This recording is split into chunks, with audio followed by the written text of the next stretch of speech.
Momen warga tak sengaja bertemu gitaris Sheila on Seven, Eros Chandra, viral di media sosial.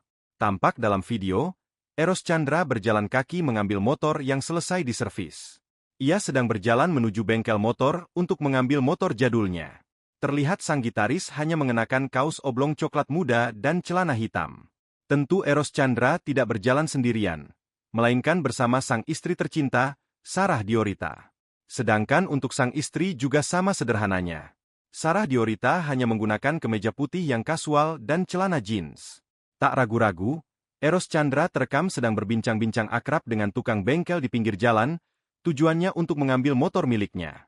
Saat pulang ke rumahnya pun, mereka berdua berboncengan menaiki motor Grand Lawas. Pada saat disapa pemilik akun, sontak Eros Chandra pun memperlihatkan keramahannya. Ia tersenyum sambil menundukkan kepalanya sedikit tanda menghormati yang menyapa.